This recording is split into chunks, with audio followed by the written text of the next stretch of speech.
Então, Salmo 127. Quem aqui já leu o Salmo 127 pelo menos uma vez na vida? Ou na morte?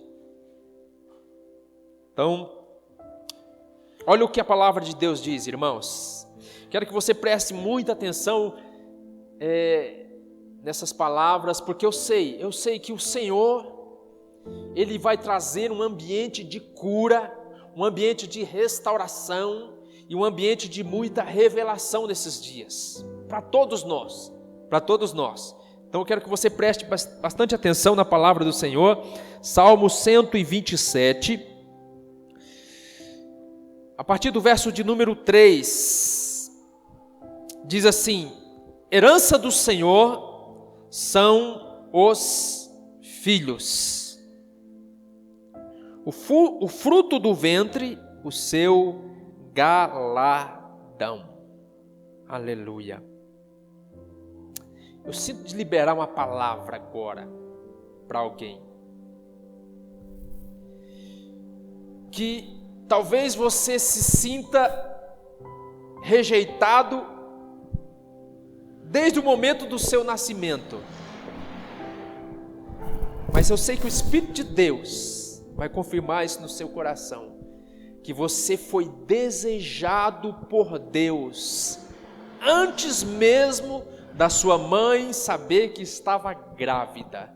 Você já era alguém desejado por Deus. O Senhor já sentia alegria na sua vida. Aleluia.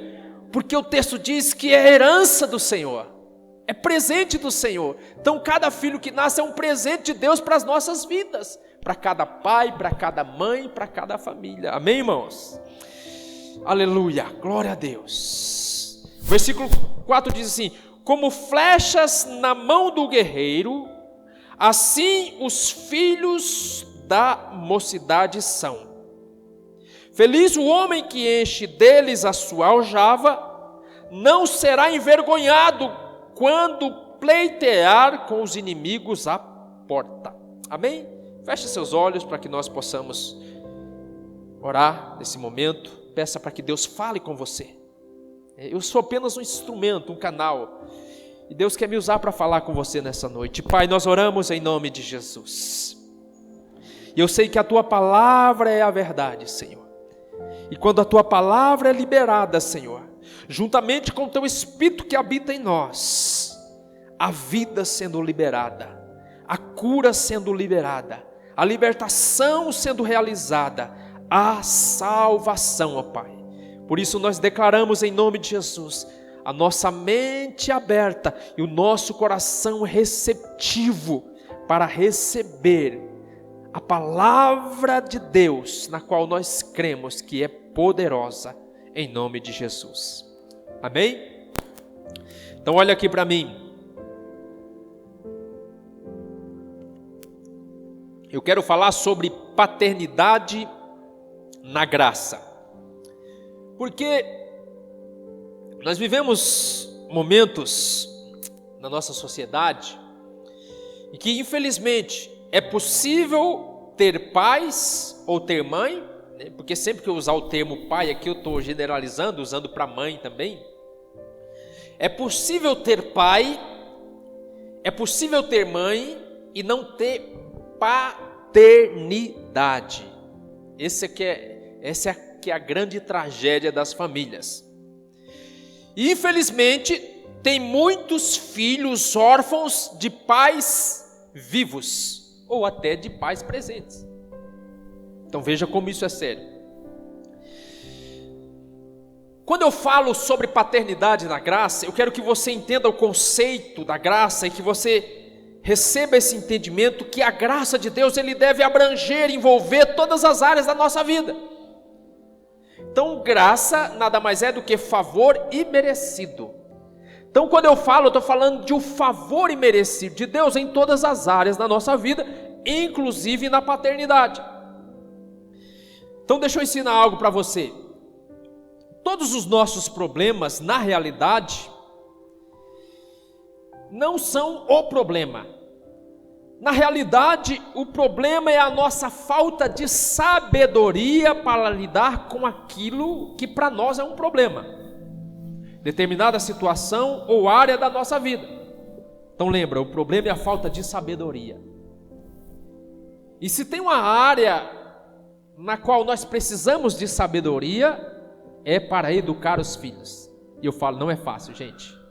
Eu sou pai de 2 crianças, o Davi tem 11 anos, o Davi tem 5 anos, o Rian tem 11 anos, e a cada dia eu me sinto desafiado a buscar da parte de Deus sabedoria, porque nós precisamos de sabedoria para cada área. Então às vezes você está com um problema no casamento, e você acha que aquilo é um problema, mas na realidade o problema é a sua falta de sabedoria para resolver aquele problema. Da mesma maneira, às vezes você acha que está com um problema nas suas finanças, mas não é que você está com um problema nas suas finanças, é que você se deparou com uma situação na qual você não tem sabedoria para lhe resolver o problema ou para prosperar. Então, resumindo, o nosso problema na realidade é falta de sabedoria. E nós precisamos, veja, nós precisamos de ter revelação da parte de Deus para entender a graça, o favor imerecido. Então nós precisamos ter revelação, mas nós precisamos de sabedoria para aplicar a graça em diversas áreas da nossa vida, colocar em prática. Quem está me entendendo, diga amém. Então veja, ter sabedoria é chave. Agora, sabedoria não é uma questão de você adquirir conhecimento intelectual, informação apenas. A sabedoria que eu estou falando é a sabedoria que vem do alto. Então, se você puder, abra comigo Tiago 1,5. Ou se puder projetar, Tiago 1,5. Então, olha o que Tiago está nos ensinando. Se algum de vocês tem falta de sabedoria, peça a Deus, que a todos dá livremente, de boa vontade, lhe será concedida. Então, quem tem falta de sabedoria para lidar com alguma situação na sua vida? Eu tenho, você provavelmente tem. E o que nós devemos fazer então? Pedir a Deus. Eu constantemente oro pedindo a Deus sabedoria para lidar com cada situação, com cada problema, com cada dificuldade que se apresenta, porque eu sei que o que vai resolver, que vai trazer solução é sabedoria. Amém, irmãos? Então veja, o grande sinal de tolice de muitas pessoas, né, é achar que já sabe tudo. Então esse é um problema muito sério, é uma arrogância. Então muitos pais de primeira viagem, pais novos, pensam que já sabem tudo, porque hoje tem uma ferramenta muito poderosa, né? Então qualquer situação que se depara, ele consulta o santo, né? O santo Google, e ele acha que tudo, e que até sabedoria é possível adquirir no Google, mas isso não é verdade. Então veja, o grande problema é que muitas pessoas acham que já sabem de tudo, né? E isso é uma grande arrogância. Ou alguns, por exemplo, acham que a maneira como eles foram educados pelos seus pais, agora ele pode aplicar literalmente, inteiramente na vida dos seus filhos, o que é um ledo engano. Não que você não possa aproveitar conceitos e princípios, mas a realidade que se apresenta para nós, o tempo que nós vivemos, é totalmente diferente, né, de alguns de nós que já vivemos há 20, 30 anos atrás. Quantos concordam? Amém?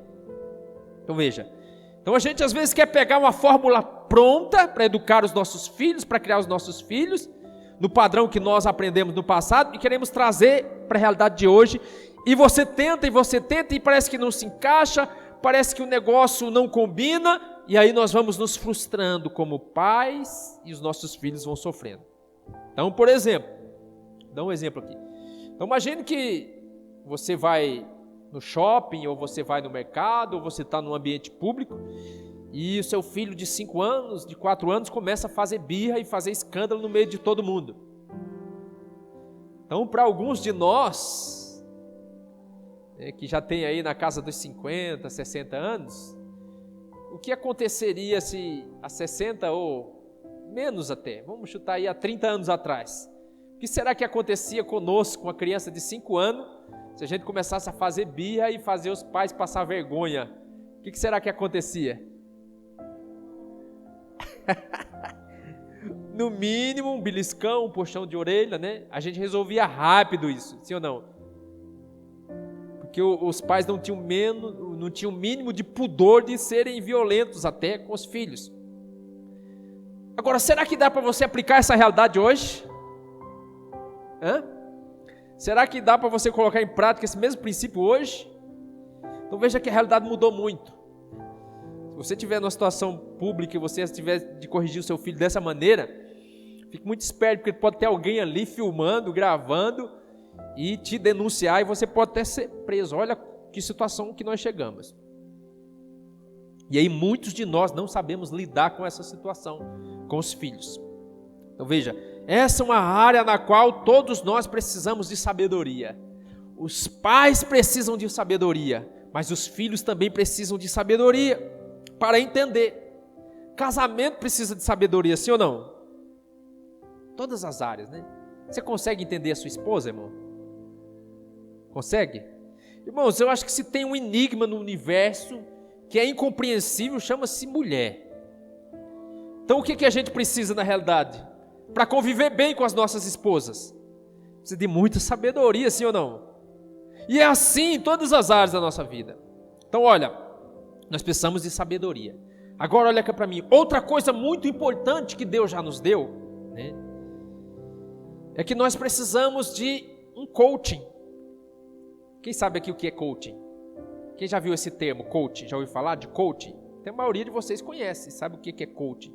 É por isso que eu estou usando, né, essa nomenclatura, porque vocês conhecem. Coach é aquele guru que você, no momento que você tem dúvida, que você precisa de uma orientação, de aconselhamento, você vai a ele te ensina como fazer, ele te dá um método, te dá uma fórmula, você resolve o problema e beleza. Agora eu pergunto para você, será que isso existe, irmãos? De fato? Claro que não. Então, quando eu estou falando do coach, eu estou falando do Espírito Santo de Deus, porque Ele é o nosso melhor coaching. É Ele que pode nos dar sabedoria. É Ele que pode nos dar graça para lidar com cada situação na criação dos nossos filhos, no relacionamento dos filhos com os pais. Os filhos precisam também do Espírito Santo para lidar com os pais. Então, presta atenção. Eu acho que vai ser muito bom o compartilhamento na célula, né? Os filhos com os pais, né? Agora olha aqui, então nós precisamos da ajuda do nosso coaching espiritual, que é o Espírito Santo de Deus, que a Bíblia diz que habita em nós. Então a todo momento nós temos um coaching particular, né? Poderíamos até contextualizar aqui, né? Um coaching pessoal, né? Um personal coaching, que é o Espírito Santo de Deus que habita dentro de você, e que o Espírito de Deus nos guia em toda a verdade. Toda a verdade. Então, projeta para mim, por favor, João 16:13. Sabe por quê, irmãos? Porque se Deus ele nos desse fórmulas, métodos, a gente aplicaria o método, resolveria o problema, e sabe o que aconteceria? Nunca mais nós buscaríamos a Deus, e nós acharíamos que nós mesmos resolvemos nossos problemas. Mas Deus coloca dentro de nós um coaching pessoal, o Espírito Santo de Deus, para que haja relacionamento, para que haja comunhão, para que você a todo momento possa depender e buscar a Ele, amém? Então olha o que diz: mas quando o Espírito da verdade vier, Ele os guiará em que, irmão? Em toda a verdade. Ou seja, no caminho que você deve tomar no relacionamento com o seu filho ou com o seu pai. Então é o Espírito Santo que guia-nos em toda a verdade. O Espírito Santo já veio, irmão? Sim ou não? Sim ou não? Sim, o Espírito Santo já veio e habita dentro de cada um de nós.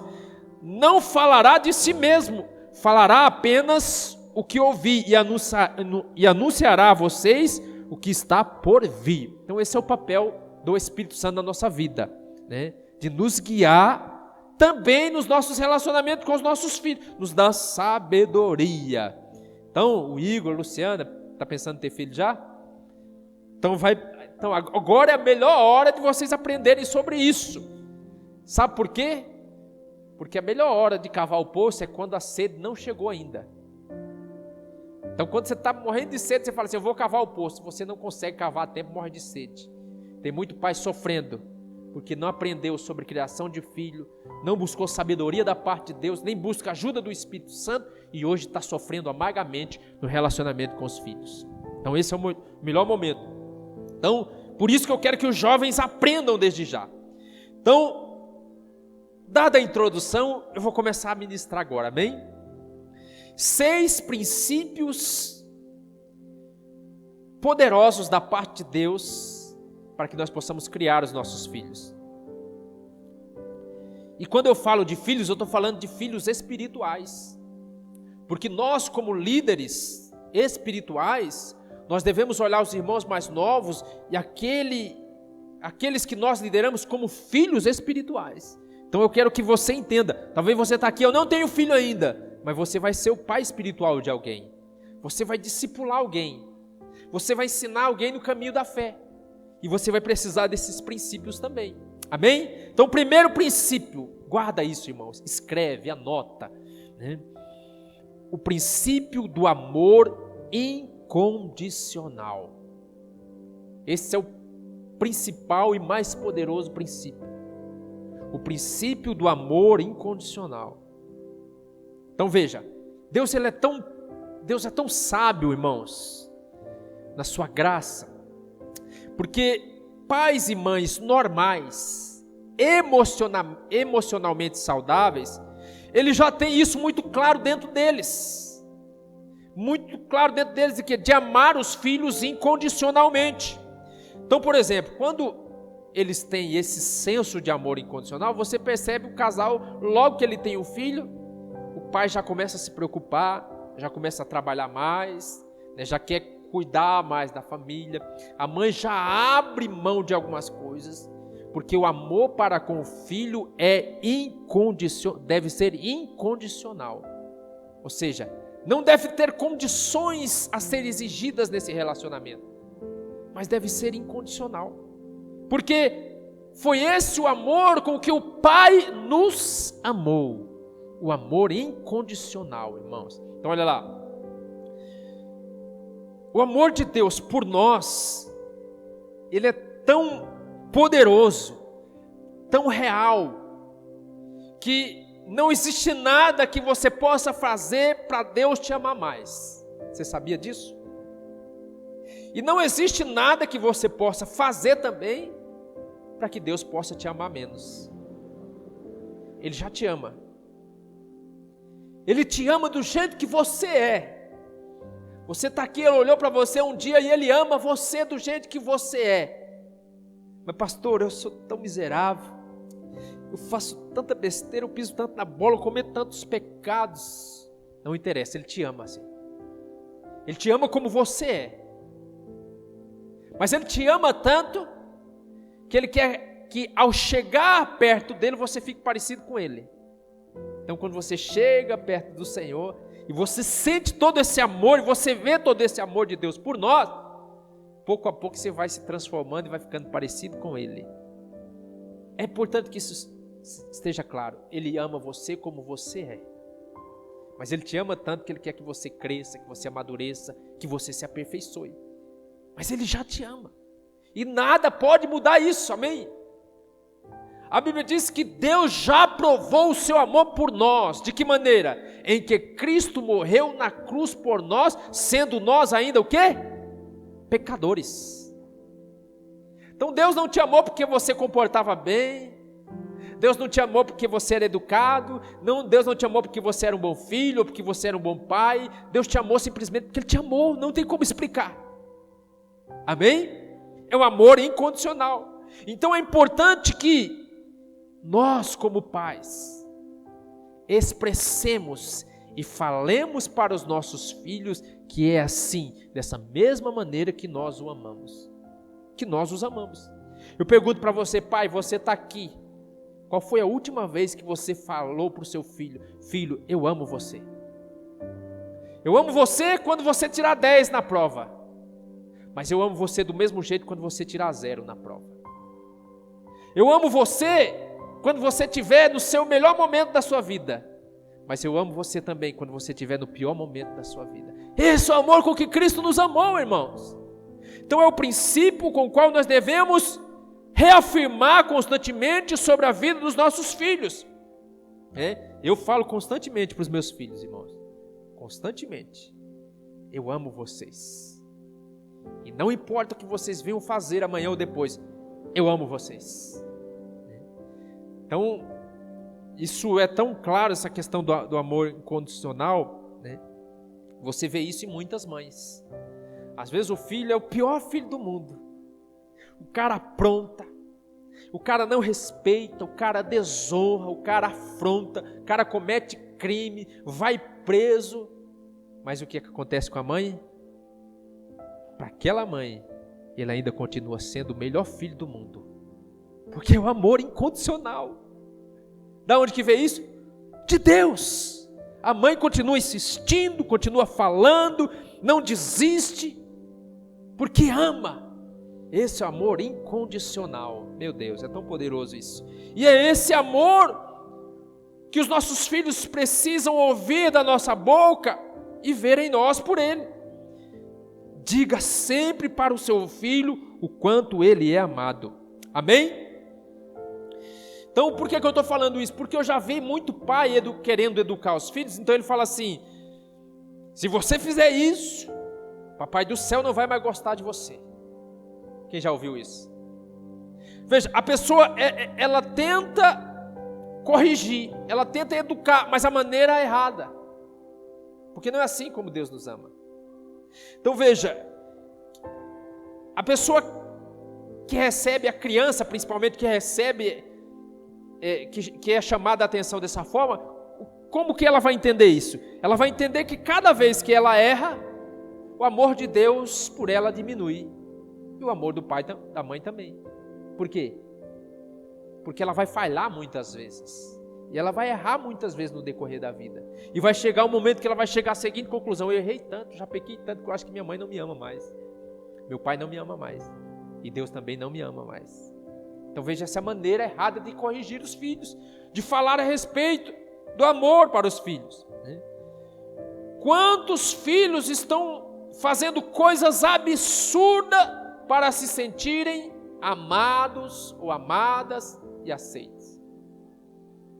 Filhos que não têm essa clareza, olha aqui, filhos que não têm essa clareza do quanto eles são amados por você, pai e mãe, eles começam a fazer coisas absurdas que nem eles mesmos queriam fazer, mas ele faz na tentativa de chamar a sua atenção, de ganhar o seu amor, de ganhar a sua aceitação. Às vezes somente para que você olhe para ele, preste atenção nele. Começa a fazer coisas. É muito comum jovens entrarem pelo caminho das drogas para poder chamar a atenção do pai, porque o pai não deu a devida atenção. Ou entrar pelo caminho da homossexualidade para poder chamar a atenção dos pais, para se sentirem amados, para saber se o pai ou a mãe ainda ama eles. Triste isso, né, irmãos? Mas eles não sabem ainda o quanto eles são amados. Quanto eles são amados. Não precisava dele fazer nada disso. Ele já é amado. Ele já é aceito. Ainda que o seu pai e sua mãe não saibam expressar esse amor, ele já é amado pelo Pai Celestial, que escolheu ele desde o ventre da mãe, nem tinha nascido ainda, como Jeremias. Por que eu estou falando isso, irmãos? Porque o amor é o único caminho. Você percebeu que eu tenho falado bastante de amor nesses dias? Não sou eu, é o Espírito Santo de Deus. Porque o amor é o único caminho. O amor vence todas as coisas. Nada pode contra o amor. Aleluia, aleluia. Segundo princípio, como pai, nós não questionamos a identidade dos nossos filhos. Bons pais não questionam a identidade da criança. Nós reafirmamos a identidade deles. Então, por exemplo, eu já vi muitas expressões assim, às vezes, dos pais usarem. E eu até já usei.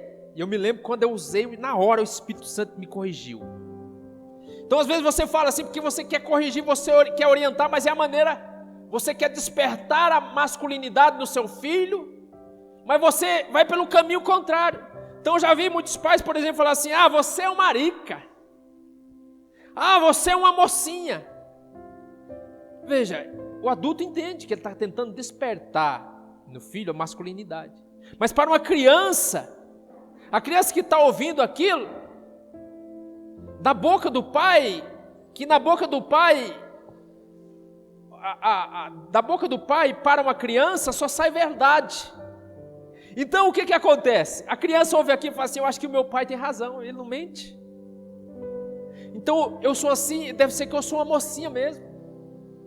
Deve ser que eu sou uma marica mesmo.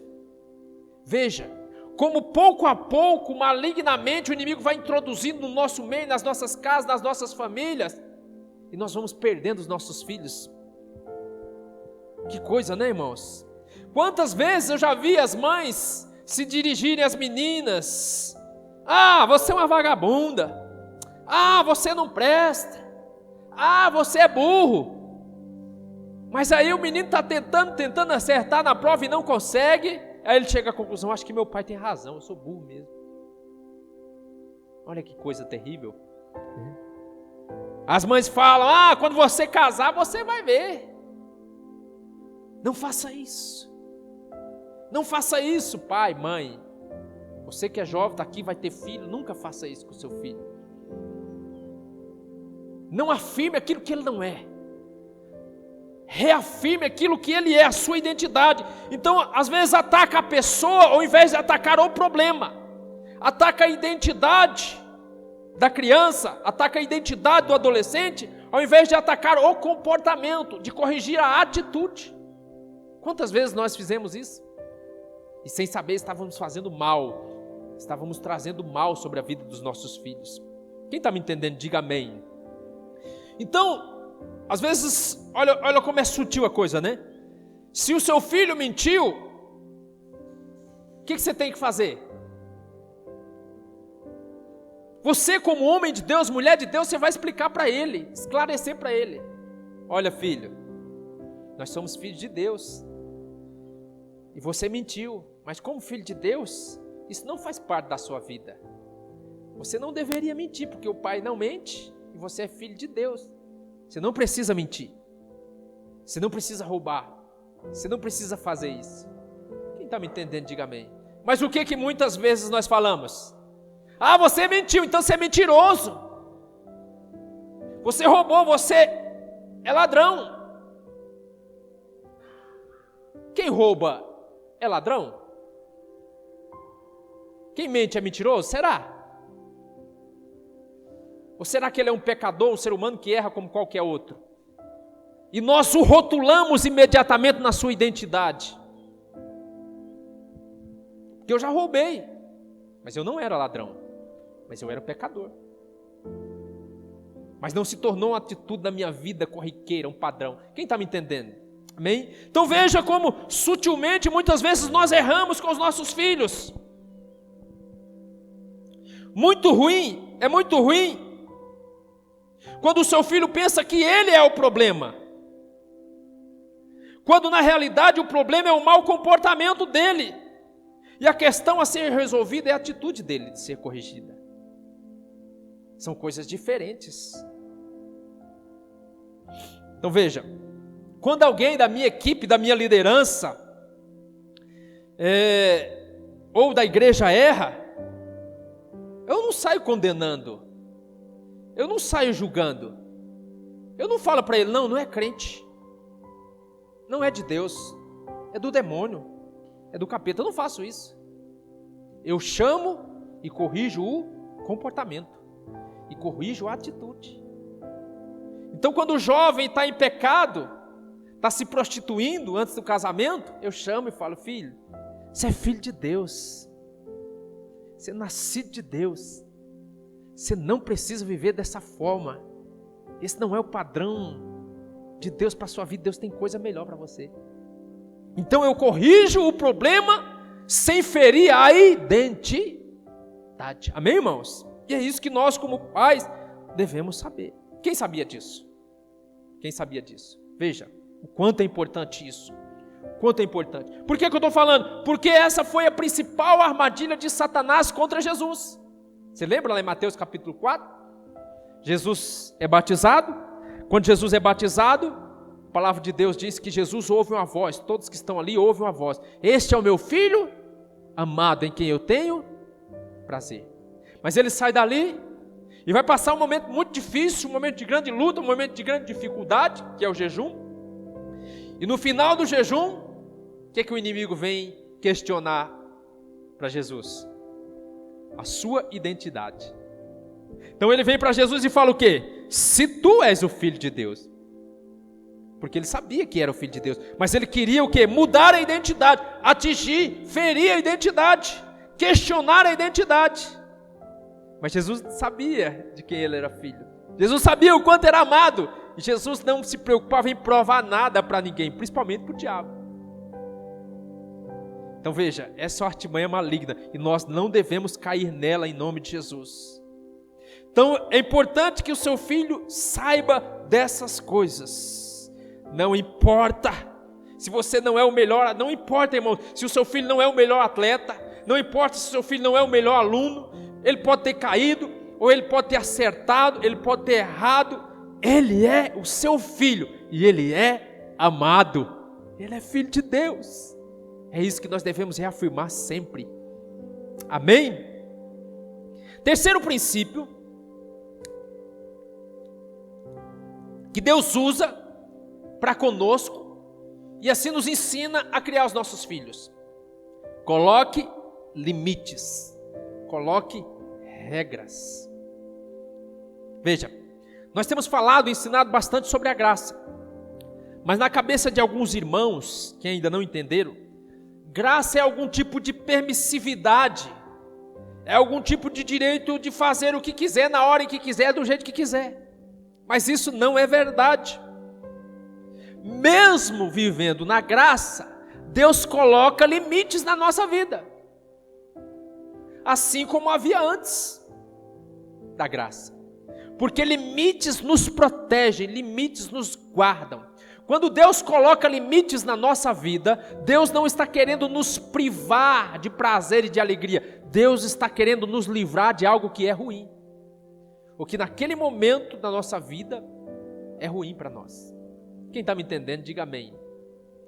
Então, Deus criou o jardim do Éden e deu todas as coisas, olhou para Adão, para Eva e disse: de todas as árvores do jardim vocês podem comer, de todas as árvores, fique à vontade, faça o que vocês quiserem, a hora que vocês quiserem, do jeito que vocês quiserem. Foi isso que Deus disse? Havia limites no jardim do Éden, irmãos? Sim, qual que era o limite? De todas as árvores do jardim você pode comer, mas da árvore do conhecimento do bem e do mal que está no meio do jardim, dela não podereis. Há limites de Deus. E quando Deus estabelece limites é para nos proteger. Da mesma forma acontece em várias áreas da nossa vida. Várias áreas da nossa vida. Porque Deus quer sempre nos guardar. Então veja, quando os homens viviam na lei de Moisés, quando eles erravam, o que acontecia? Eles eram julgados, condenados, castigados. Vinha sobre eles o que? Maldição.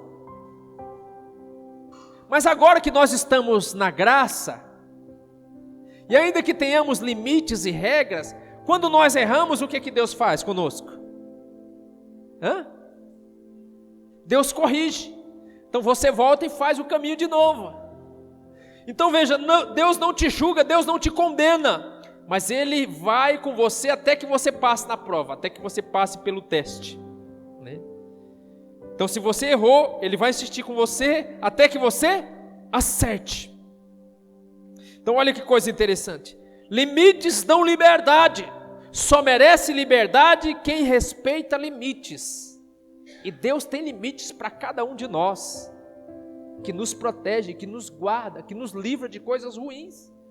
Porque como a própria palavra de Deus diz, tem caminhos que ao homem parecem o quê? Caminhos bons, caminhos direitos, mas no final são caminhos de morte. Como nós não conhecemos os detalhes desse caminho, Deus coloca proteção. Deus coloca regras, Deus coloca limites. E como pais nós devemos colocar limites na vida dos nossos filhos também. Crianças e adolescentes que não têm limites, não têm segurança.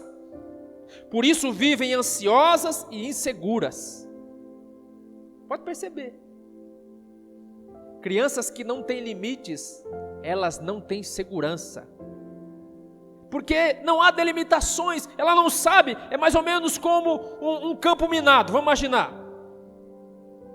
Vamos imaginar que é um campo minado, e a criança ela tem total liberdade para fazer o que ela quiser, e não há limites. Se você deixar essa criança andar por onde quiser, por qualquer lugar, ou adolescente que seja, o que vai acontecer uma hora? Ela vai pisar no quê? Vai pisar numa mina, ou vai abusar dos sentimentos de uma mina. Quem está me entendendo? Veja, olha, é tão interessante, irmãos, porque Deus ele estabelece esses limites, para que à medida que esses limites sejam respeitados, nós possamos adquirir sobre a nossa vida liberdade e segurança. Então, é importante que haja regras na sua casa. Pai, mãe, vocês têm que estabelecer regras na sua casa. Ainda que seja um trabalho difícil, porque não é fácil. Quem tem filho menor, está entrando aí na idade da adolescência, é complicado. Então, olha que coisa interessante. É porque Adão e Eva sabia que havia um limite, eles não podiam sair do paraíso, que eles se sentiam seguros. Porque se eles pudessem andar por caminho que eles não conheciam, caminhos que eles sabiam que não eram seguros, eles não se sentiriam seguros. E tem muita criança e adolescente assim, ansiosa e insegura, porque não tem limite na vida, porque os pais não deram limites. Então precisa haver regras na sua casa. Então na casa tem que ter hora de comer, tem que ter hora de dormir, tem que ter hora de estudar. Criança tem que ter esses limites. Lembra, uma criança é um ser humano em formação, em construção, e ele precisa desses limites como parâmetros para a vida dele. Então, o que nós vemos acontecendo na nossa sociedade com crianças que foram criadas e educadas sem limites, irmãos? Ele sai fazendo o que quer, na hora que quer, do jeito que quer. Qual que é o final disso? Qual que é o resultado disso? Ou caminha pelo caminho das drogas, pelo caminho da prostituição, ou pelo caminho da violência, da criminalidade, do vandalismo, porque não foi se estabelecido limites. E Deus estabelece limites para a nossa própria educação. Você sabe, nós como cristãos temos limites na nossa vida, diversos limites. Nós somos livres para fazer o que você quiser, você é livre.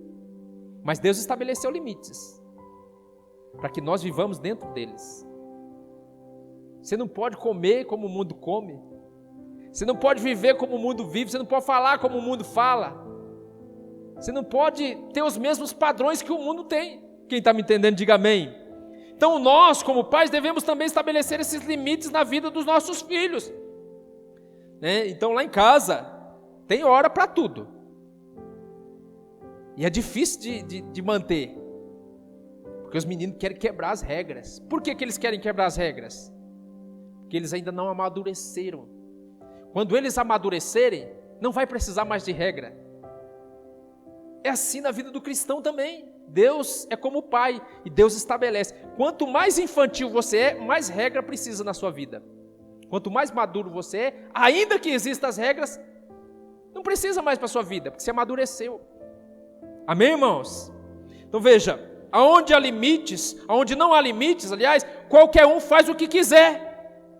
É assim na sua casa? Você deixa fazer qualquer um a hora que quiser, do jeito que quiser na sua casa? Não deveria, porque é necessário que haja limites. Como pastor, eu também não posso deixar que qualquer um venha aqui e faça o que quiser, na hora que quiser, do jeito que quiser, porque há limites. Lá na sua empresa, lá no seu trabalho, existem regras, existem limites. Você não pode chegar lá fazendo o que quiser, do jeito que você quer, na hora que você quer. Por quê? Porque existem regras, e regras existem para manter a ordem. Amém, irmãos? Deus é um Deus de ordem, Deus é um Deus organizado, Deus não é um Deus de anarquia, amém, irmãos? Então nós devemos entender esses princípios e aplicar na nossa vida. Então é mais ou menos assim, a graça é o equilíbrio. Então a graça é o caminho do meio entre o legalismo e a permissividade. É nisso que nós devemos andar, em todas as áreas da nossa vida, e é assim que nós devemos ensinar os nossos filhos. Você é livre, filho, para fazer o que você quiser. Você, como filho de Deus, você é livre. Mas tem o caminho da graça, que é o caminho do meio, tem o caminho do legalismo, da lei, e tem o caminho da permissividade, onde você pode fazer o que você quiser, a hora que você quiser. Quantos estão entendendo? Diga amém. Então olha que coisa interessante, né? Nós precisamos de sabedoria para lidar e educar os nossos filhos, porque muitas vezes nós nos deparamos com essa encruzilhada entre o legalismo e o quê? E a permissividade. E nós, como pais, nós tendemos para um desses caminhos. Ou você é um pai legalista demais, duro demais, cheio de regras demais, cheio de lei demais, e não tem relacionamento, e não tem diálogo com o seu filho, e não tem conversa. Você é aquele cara general. Então esse é um caminho. Mas também existe um outro caminho. Ou então você é aquele pai, não está nem aí para nada, o filho faz o que quiser, não, deixa como está para ver como é que fica. E o seu filho vai fazendo o que quer, na hora que quer, e você acha bem legal, e você acha engraçado, e você acha que você é um pai liberal, porque você ajuda o seu filho que é adolescente, e você acha que você é o amiguinho do seu filho. Você, pai, não pode ser amiguinho do seu filho. A sua posição é posição de pai e posição de mãe. Existe uma amizade? Sim, mas o seu filho tem que entender que você é pai dele e que você é mãe dele. É um nível maior do que ser amigo, amém, irmãos? Então muitos pais entram por esse caminho da permissividade. Então é mais ou menos assim. Vou dar uma situação que eu já vivi, né, com os meus próprios filhos. Então, você acorda de manhã cedo e você pega o seu filho de 4 anos com a faca afiada na mão, brincando na cozinha. Você vai ter que dar um jeito de arrancar a faca desse menino.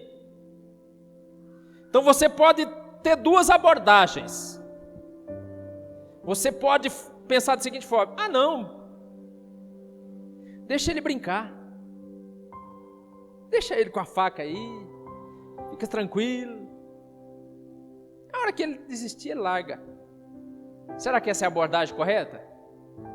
Para uma criança, às vezes, que não tem nem os movimentos em coordenação motora desenvolvida ainda, será que é correta essa abordagem? Esse é o caminho da permissividade. Vai acontecer um acidente mais cedo ou mais tarde, como eu já vi acontecer. Acidentes com faca acontecem com adultos, por que não acontece com a criança? Ou então você pode ser o pai legalista, rígido, e aí ao ver a criança, você pode gritar com a criança: menino, por que você está com essa faca? Me dá essa faca. E o menino assusta, sai correndo, pode tropeçar e também haver um acidente.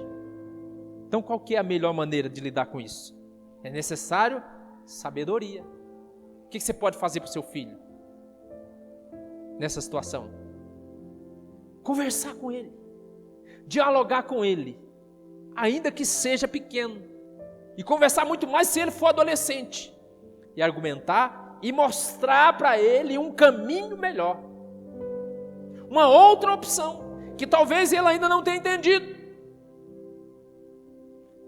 Imagine se eu chegar para essa criança e falar para ele assim, ó, como já fiz, né? Ô Davi, vamos fazer o seguinte, vamos trocar essa faca por um chocolate?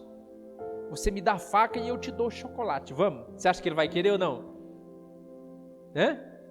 É lógico que ele vai querer, porque ele encontrou algo melhor. É assim que Deus nos cria, é assim que Deus nos educa.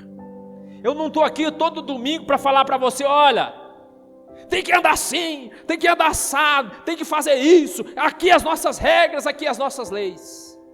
Não estou aqui para fazer isso todo domingo. Mas também eu não estou aqui todos os domingos para falar para você, irmãos, viva do jeito que você quiser. Você quer ir para a balada, Jó? Vai para a balada. Quer curtir, vai beijar na boca? Vai. Irmão, você quer trair sua esposa? Fica à vontade, você é livre. Você é livre. Não estou aqui para falar para você isso também. Eu estou aqui todo domingo. E nós estamos na cela para dizer para você, o Pai preparou uma opção melhor para você. O Pai preparou um caminho melhor. O Pai trouxe um chocolate para você. E o chocolate se chama graça de Deus. Quando você desfruta da graça de Deus, o pecado perde a graça. Você vai abandonar a faca e vai ficar com chocolate que chama-se graça de Deus. Quantos estão me entendendo? É assim que nós devemos tratar também os nossos filhos, como Deus nos trata. Então veja, filhos espirituais e filhos biológicos. É assim que nós devemos conduzi-los, irmãos, na graça, debaixo do favor de Deus, debaixo de sabedoria, e não debaixo de legalismo e nem debaixo de permissividade completa. Então olha aqui, você vai entender porque eu estou falando. Porque os nossos filhos, eles devem ter liberdade, principalmente liberdade de perguntar, liberdade de questionar-nos. Mas qual pai que gosta de ser questionado? Né? Você não vai jogar agora no celular. Por quê? Por que eu não posso? O Rian está jogando, eu quero jogar também. Por que eu não posso? O que eu falo para o Davi? Você não pode, porque o pai está falando, não pode, você tem que obedecer o pai. É lei. Porque não adianta eu argumentar com quem não tem mentalidade, com quem não tem cabeça, com quem não entende. Tem coisas que ele ainda é pequeno demais para entender. Mas eu posso tratar o Rian da mesma maneira? E se o Rian perguntar, pai, por que eu não posso jogar? Eu posso usar o mesmo argumento? Não, por quê? Porque o Rian está numa outra idade, ele tem um outro entendimento, tem uma outra maturidade. Então as perguntas dele, se forem perguntas relevantes, importantes, elas devem ser respondidas, mesmo que eu não goste. Mesmo que na verdade eu fale, por que você está me questionando, rapaz? Eu não sou seu pai, não? Não, eu devo esclarecer. Ele tem o direito de saber porque recebeu não. E eu vou ter que explicar. Olha, você não pode ficar tanto tempo no celular, porque isso faz mal para a sua vista. Você não pode ficar tanto tempo no celular, porque você vai ficar com problema de coluna, corcunda. Você não pode ficar tanto tempo no celular, porque por causa da luz do celular, sua mente vai ficar agitada, você vai demorar para dormir. Aí eu tenho que explicar. É assim que nós lidamos com os nossos filhos também, porque à medida que eles vão crescendo, eles vão tendo emoções, vão tendo sentimentos, vão tendo as suas razões, e por isso eles vão tendo questionamentos, e cabe a nós questionar, aliás, responder os questionamentos deles, e não simplesmente virar as costas e falar, obedece porque eu sou seu pai, menino, se não obedecer vai apanhar. Veja, com criança pequena isso funciona bem, mas à medida que vai se tornando pré-adolescente, adolescente, isso não funciona mais, porque eles vão se sentir menos importante, vão se sentir pessoas que não são dignas nem de que você responda um questionamento dele, vão se sentir desvalorizadas, desrespeitadas. Quem está me entendendo, diga amém. Então, é necessário, e é necessário que o seu filho tenha liberdade, você sabia disso? Eu falei de limites, mas veja bem, olha aqui para mim. Seu filho tem liberdade. À medida que você for sentindo confiança nele, à medida que ele for merecendo, você deve dar liberdade. Porque tem pai que é muito rígido, né? É muito duro, é muito severo. Não, na vida do seu filho, ele tem que perceber pouco a pouco que ele está conquistando a sua confiança. E porque está conquistando a sua confiança, ele tem direito a alguma liberdade. Não estou dizendo toda a liberdade, mas é necessário da liberdade. Sabe por quê? Porque quem ama dá liberdade. Lógico, seu filho quando é pequeno, quando é pré-adolescente, ele não tem muita liberdade, porque você sabe que se você der liberdade para ele, vai fazer besteira. Mas à medida que ele vai crescendo, a liberdade tem que ir aumentando, porque quem ama dá liberdade. Deus deu liberdade para você. Ou Deus chegou para você, aceita Jesus. Se você não aceitar Jesus, vai acontecer isso, maldição. Foi assim que Deus fez? Deus te deu liberdade para você escolher. Você está aqui porque você escolheu estar aqui. E se você tivesse escolhido não estar aqui, você não estaria aqui. Porque Deus nos deu livre-arbítrio. Sabe por que Ele dá liberdade para nós? Porque Ele nos ama. E Ele quer que nós escolhamos estar com Ele. Que nós decidamos estar com Ele. Por livre e espontânea escolha, porque Ele nos deu essa liberdade. Amém, irmãos? Oh, Jesus amado. Ensine, quarto princípio. Ensine o seu filho sobre gratidão, respeito às autoridades. Ensine o seu filho sobre gratidão, respeito e honra às autoridades. Inclusive os nossos filhos espirituais. Sabe por quê? Porque nós vivemos uma geração em que isso parece que não é mais importante. Percebe? Percebe que alguns princípios familiares importantes foram abandonados, como honra, como respeito, como gratidão. Qual que é o pai que senta com o filho para ensinar essas coisas? Então veja, por que eu estou falando isso? Só é grato quem sabe o quanto custou aquilo que recebeu. Só é grato quem sabe o quanto custou aquilo que você recebeu de graça. Então o problema é que tem muito filho recebendo tudo de graça. Não está errado. Está recebendo tudo sem esforço. Não tem problema. O problema é que ele não sabe quanto custou para o pai. Ele não sabe quanto custou para a família. Ele não sabe o preço que a mãe teve que pagar, o pai teve que pagar, para conquistar aquilo, para que aquilo chegasse na mão dele. Então o crente que tem revelação e entende a graça, por que ele entende a graça? Porque ele sabe que ele não merecia, ele recebeu de graça, recebeu perdão, recebeu justificação, recebeu as bênçãos do céu, mas ele sabe que apesar dele receber de graça, não foi de graça. Foi pago um preço muito caro. O preço do sangue de Jesus. O nosso perdão custou muito caro. Para nós recebemos de graça. Mas para Deus custou o sangue do seu filho. Do seu único filho. Então veja. É necessário que nós ensinamos o valor das coisas para o nosso filho. Quando nós olhamos para a cruz é a etiqueta do preço que Deus pagou para perdoar você.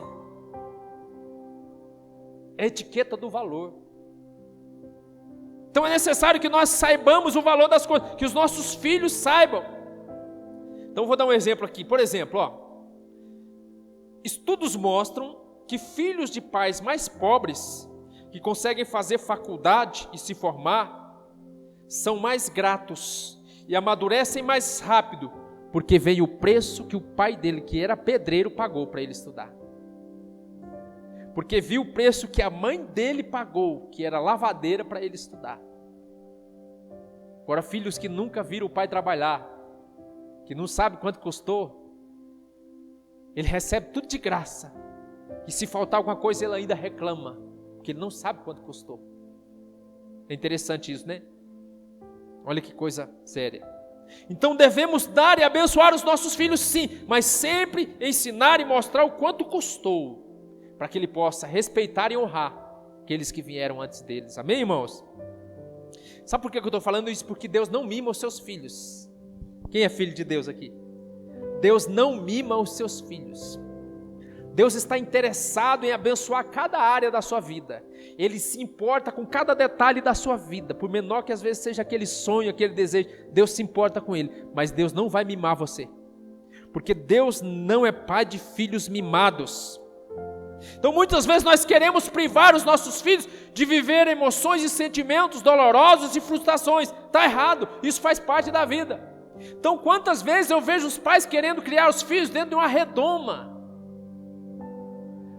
O filho não pode ter uma frustração, o filho não pode ter uma dor, o filho não pode ter uma decepção, e vão criando os seus filhos como se fossem pequenos imperadores dentro de casa. Ele vive numa redoma, é inatingível, inalcançável, mas mais cedo ou mais tarde, quando ele crescer, ele vai ter que se deparar com a vida, e a vida é dolorosa, e a vida tem perdas, e a vida traz sofrimento sim. Por isso que existe muito adolescente que se suicida porque recebeu um não da namorada, porque ele não foi ensinado lá atrás que nós recebemos nãos na nossa vida. Por isso que tem filho que mergulha no caminho da droga, porque se frustrou com alguma coisa da família, dos pais, e como ele não foi preparado para lidar com as frustrações da vida, qualquer coisa o atinge, o machuca, o derrota, o paralisa, né? Então veja como isso é sério, irmãos. Isso é muito sério. Deus não mima os seus filhos. Então, eu me lembro uma vez, eu tinha 2 cachorros, né, os meus filhos eram bem pequenos ainda.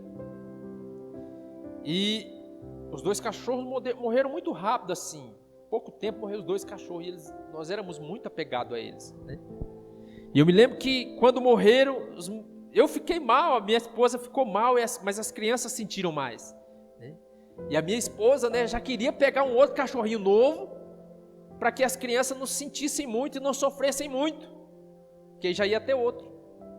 E eu proibi, falei não, eles precisam entender que na vida eles vão ter que lidar com a morte, eles vão ter que lidar com a perda, eles vão ter que lidar com a frustração, né? Inclusive foi quando eu fui levar, a primeira consulta que eu fui levar o Rian no médico, o primeiro conselho para o médico foi: frustre ele, diga não para ele, porque você vai criar um homem, você vai criar um guerreiro, um valente. Porque crianças que são criadas dentro de uma redoma se tornam pessoas fracas, derrotadas na vida, frágeis emocionalmente. Quem está me entendendo, diga amém. Então nós temos que ter os 2 estímulos na nossa vida, irmãos. Então olha aqui, e nós vemos porque Deus é tão sábio nisso. Deus é tão sábio nisso porque Deus coloca esses 2 estímulos na nossa vida. Olha aqui, quando a mãe segura o filho, é diferente de quando o pai segura o filho, sim ou não? Já percebeu? Pode reparar, quando a mãe segura o filho, inconscientemente ela segura o filho com a frente do bebê para ela, como se ela segurasse o filho já querendo dar mamar para a criança, grudado aqui, não é assim? Ou seja, proteção, segurança, conforto. Essa é a maneira que a mãe deve segurar o filho. Mas e o pai? Como é que o pai segura a criança? Ele nunca pegou a criança, como que ele faz? Ele já pega a criança sentada na mão, virado de costas, as costas apoiadas aqui no peito dele, virado para frente. Apontando o quê? Prepara, porque uma hora você vai ter que andar, moleque. Prepara uma hora que aqui você não vai ter confortinho, peito para mamar não, você vai ter que se virar. Porque já segura apontando para uma situação da vida com a qual o menino tem que lidar. Veja que Deus é tão sábio, você fazia isso, nem sabia, né? Você segurava o seu filho já preparando ele para a vida, dizendo: vai, se vira, mano. E é assim, porque nós devemos ter os 2 estímulos. Mas é muito ruim quando a mãe segura o filho assim, aí o pai também vai segurar o neném assim. Aí a mãe é super protetora e o pai também é super protetor. Aí estraga a criança. Então nós precisamos dos 2 estímulos, porque Deus é assim conosco, sim ou não? Às vezes quando nós estamos tristes, abatidos, diante de uma dificuldade da vida, o que Deus faz conosco? Deus nos acolhe, Deus chama para perto, Deus conforta, nos dá segurança. Mas aí você foi restaurado, está renovado, está bem, o que Deus fala? Agora anda, meu filho, agora se vira, vai conquistar o sonho, vai resolver os problemas, vai cumprir o teu propósito. É assim que Deus faz conosco, amém, irmãos? Então é assim que nós devemos também agir na vida dos nossos filhos. Deus nos trata assim, né? Tem momento que Ele abraça, mas tem momento que Ele diz, vai, se vira. E para terminar, o quinto princípio, discipline o seu filho. Você está aqui jovem, deixa eu falar para você, uma coisa que você não gosta, de ser disciplinado pelo seu pai. Mas abra comigo Hebreus 12:6. Hebreus 12:6. Preste muita atenção nisso, jovem principalmente, pais também. Olha aqui. Hebreus 12:6. Pois o Senhor disciplina ou corrige a quem ama, e castiga todo aquele que aceita como filho. Todo aquele a quem aceita como filho. Então quem é a pessoa que Deus corrige e quem é a pessoa que Deus disciplina? Quem é? Os seus filhos, guarda isso. Pois o Senhor disciplina quem ama e castiga todo aquele a quem aceita como filho. Próximo. Suportem as dificuldades, recebendo-as como disciplina da parte de Deus. Deus os trata como filhos. Ora, qual filho que não é disciplinado por seu pai? Pergunta. Se vocês não são disciplinados, e a disciplina é para todos os filhos, então vocês não são filhos legítimos, mas são bastardos ou filhos ilegítimos.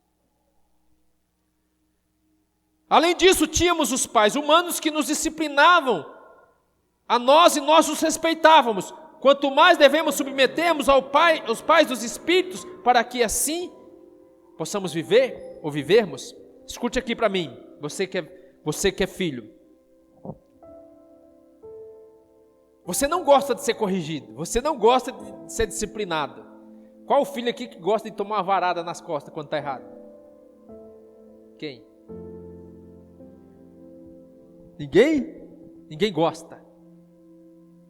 Mas muitas vezes, escute o que eu vou falar para você, muitas vezes, o maior sinal de que o seu pai ou a sua mãe te ama é que ele corrige você. Ele disciplina você.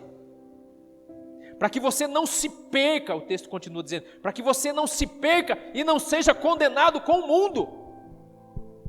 Então muitas vezes nós não vemos amor nas disciplinas do nosso pai. Quando você está passando por luta na sua vida, dificuldade, tribulação, qual que é a primeira coisa que você pensa? Deus não me ama, Deus me abandonou. Mas o próprio texto está dizendo que isso é um sinal de disciplina, porque Deus te ama, para que você cresça, para que você amadureça, para que você se torne alguém maduro e supere os problemas da vida. Então você que é jovem, que está aqui, um dos maiores sinais que seu pai revela na sua vida que te ama, é quando ele se preocupa para você e pega no seu pé. Você sabe, quando eu era pequeno, eu apanhava muito. E apanhava de verdade. Não é que eu aprontava muito, eu acho que eu não aprontava muito. Mas minha mãe era bem severa, mais do que meu pai. E quando eu aprontava, sabe o que minha mãe fazia? Não estou falando que isso é o certo, não é o certo. Mas ela era a forma dela. Por isso que eu não posso usar a fórmula dela para aplicar hoje. Porque minha mãe fazia o quê? Ela mandava eu lá na roça, cortar vara de marmelo. E não era duas não, tinha que ser no mínimo meia dúzia. Eu trazia, quando eu chegava, colocava no chão, ela pegava uma por uma e quebrava nas minhas costas. E aquilo doía, hein? E doía, né? Veja, não é a maneira certa, né? Mas sabe o que aconteceu? Eu me cresci, tornei um jovem, e aí eu saía para as baladas, e aí saía de noite com os amigos, e eu via meus amigos aprontando, os caras fazendo todo tipo de besteira. E aí eu via quando o guarda pegava eles, com aquele cacetete desse tamanho. Aí eu lembrava da minha mãe. Falava assim, foi bom eu ter apanhado lá atrás, com aquela vara de marmelo. Porque eu pensava o seguinte, falava assim, nossa, se aquela vara de marmelo doía, imagina aquela cacetete ali, que é mais grosso e mais pesado. E eu ficava com o quê? Com medo. E o medo me livrava do mal. Então muitas vezes tem coisas que Deus permite na nossa vida para te livrar do mal. Situações que você passou Deus te disciplinando, Deus te corrigindo, Deus mostrando para você, para que no futuro você não passe por coisa muito pior. Muito pior. Quem está me entendendo, diga amém. Então veja, é necessário que haja disciplina, e Deus disciplina os seus filhos. Por que Deus disciplina os seus filhos, irmãos? Porque Ele ama. Então olha que coisa interessante. Às vezes, você é um pai muito severo, muito austero, muito rígido, com coisas que não são importantes. Então Deus disciplina, mas Deus não disciplina toda hora, a todo momento. Agora, você erra toda hora, a todo momento, sim ou não? Sim, mas Deus olha para você como filho e fala assim: isso é uma bobagem que ele está fazendo, não merece disciplina agora. Até que você chega no limite, que você ultrapassa o limite, que Deus vem e corrige você. É assim que nós pais devemos fazer, porque tem pai que quer corrigir o filho todo tempo, toda hora, todo momento, está errado. E aí quando corrige, muitas vezes usa de violência. Não faça isso, porque Efésios 6,4, projeta para mim Efésios 6,4, a mesma Bíblia que diz que o filho deve honrar o pai, ela também mostra para o pai que o pai não deve incitar a ira do filho.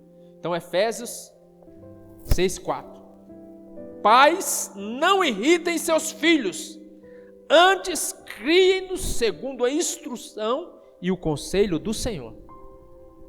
Então presta atenção, pai, nós pai, às vezes você não para ensinar o seu filho, e você não para explicar ao seu filho o que é certo, o que é errado, quais são os limites. E aí seu filho, ele extrapola o limite, porque ele não sabe, não conhece, e aí você vai, disciplina e corrige ele. Às vezes com coisas que não são nem necessárias. Aí você vai criando um filho que vai criando raiva de você, criando ódio de você. Ele se torna um adolescente rebelde. Por que eu estou falando isso? Porque tem coisas que não é necessário corrigir de imediato. Tem coisas que não é necessário você ser tão rígido. Tem coisas que você tem que fazer vista grossa. Tem coisas que você tem que desconsiderar. Imagine o Davi. O Davi está com 5 anos. Você acha que o Davi apronta, irmão? Toda hora, irmão. É toda hora. Ele não para. Não para. Não sai de dentro da geladeira. Toda hora quer o celular. Rapaz, ele não para. Ele apronta escondido. Agora veja, se eu for corrigir ele toda vez que ele comete um desses pequenos erros, o que você acha que eu vou causar na vida dele? Traumas. Ele vai ficar com ódio de mim. Mas são coisas de criança. Lembra, tem coisas que são coisas de criança. É normal de criança fazer. Você já foi uma criança espiritual e você já cometeu muita besteira. E Deus olhava para você. Já pensou se Deus fosse severo com você? Você não estava nem aqui, mas Deus olhava assim: é uma criança.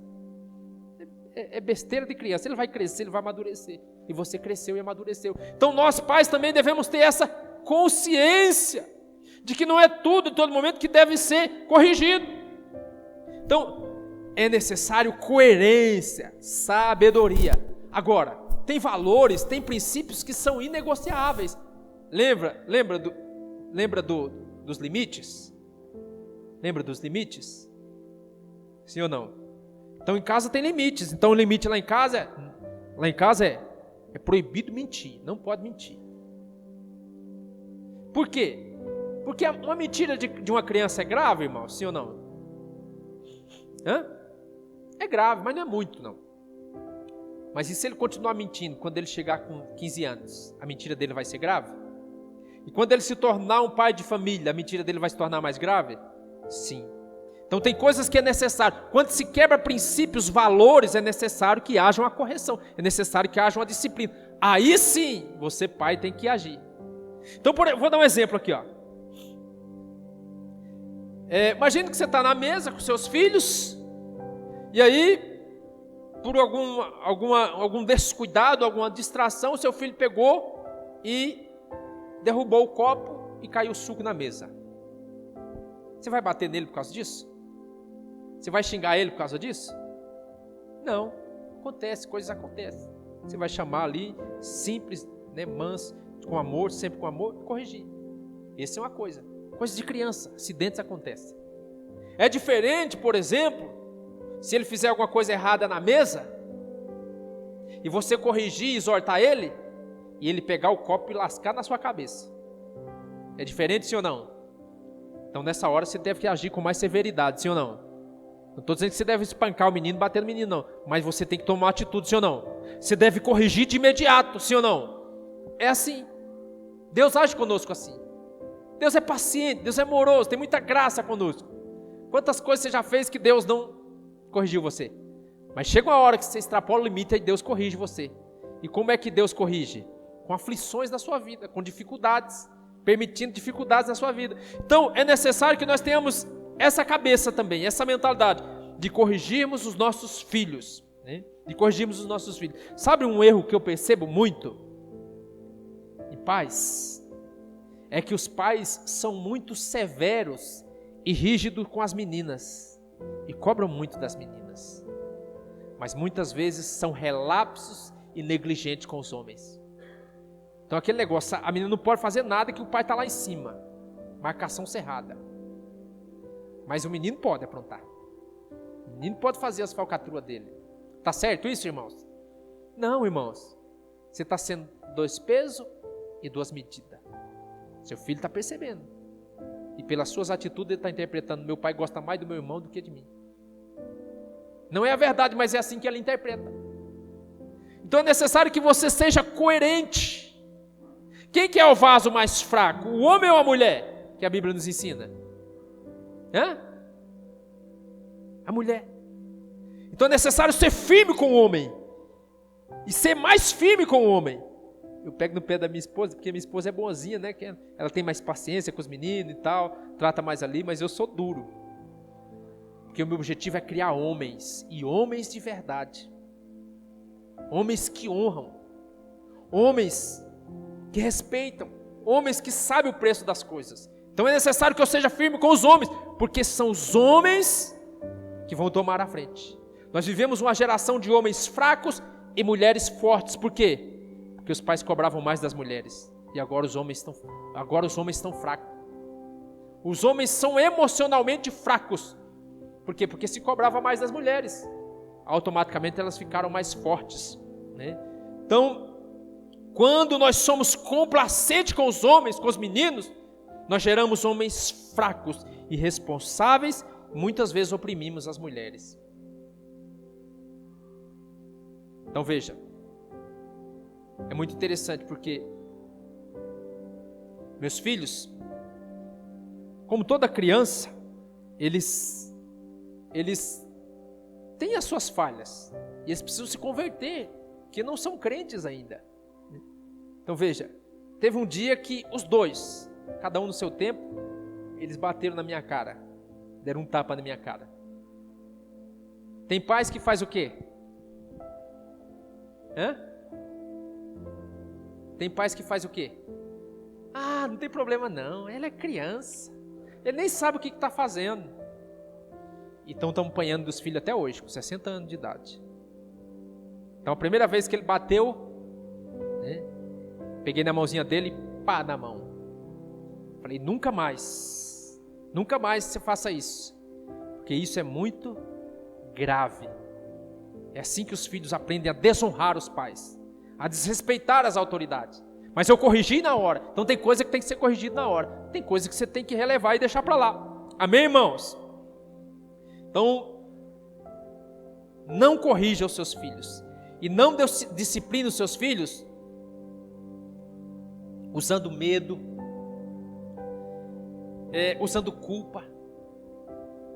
Não corrija os seus filhos fazendo ele passar vergonha. Seu pai já fez você passar vergonha? Está gravando? Meu pai já passou uma grande vergonha com meu avô. E ficou traumatizado a vida inteira. Mas sabe quando você quer castigar, quando você quer corrigir o seu filho? Sabe quando você quer corrigir o seu filho? E você usa de uma situação para trazer medo na vida do seu filho? Menino, se você não se comportar, eu vou abandonar você e sua mãe. Vocês vão passar fome na rua. O que você vai trazer? que você vai causar na mente dessa criança ou desse adolescente? Um trauma emocional. Você está corrigindo da maneira errada. Você está causando medo. Nenhum medo é de Deus. Todo medo é do maligno. Tem pais que querem corrigir os seus filhos e como é que faz? Traz culpa e condenação sobre os filhos. O filho errou, cometeu alguma coisa errada, começa a condenar, começa a culpar constantemente o filho. Oprimir o filho com culpa, com condenação, com medo. Isso traz trauma na vida da criança, traz trauma na vida do adolescente, porque ele já tem um acusador. Satã, o diabo, acusa ele todos os dias. Quando você faz isso, Satanás pega aquilo que você, aquela condenação, aquela culpa que você colocou sobre o seu filho e potencializa aquilo 100 vezes mais. Seu filho passa a ser um filho oprimido, adolescentes oprimidos. Quem está me entendendo, diga amém. Já estou acabando, irmãos. E vergonha. Uma das maneiras que Deus usa para nos disciplinar, como que é, irmãos? Uma das maneiras que Deus usa para nos disciplinar, como que é? Ele nos faz passar vergonha. Você já passou vergonha? E aí você, depois que passou aquela vergonha, falou assim, ó Deus, eu entendi o que o Senhor está querendo dizer. Lembra de Pedro? Não, Senhor, não te nego, eu estou contigo até o fim. O que aconteceu com Pedro? Negou Jesus, passou uma vergonha, a maior vergonha da vida dele. Foi exposto publicamente, negou o Senhor. Até hoje lembram dele. Então, Deus nos disciplina, nos fazendo passar vergonha. Mas lembra, você é uma pessoa adulta. Você é uma pessoa adulta, você tem algum discernimento emocional. Mas quando você faz uma criança passar vergonha, isso é muito traumático. Isso traumatiza muito a criança. Isso causa uma dor muito forte nela. Ela fica com vergonha, ela vai ficar insegura, vai ficar com medo. Então não faça isso com seu filho. Minha mãe me batia na frente dos meus colegas. Vergonha. O que doía não era a surra, o que doía era a vergonha. Porque depois eu chegava lá nos meus colegas, estavam tudo dando risada de mim. Por isso eu era uma criança tímida, insegura, receosa, porque traumatiza. Amém, irmãos? Então não faça isso para corrigir os seus filhos. Quero que você se coloque de pé em nome de Jesus.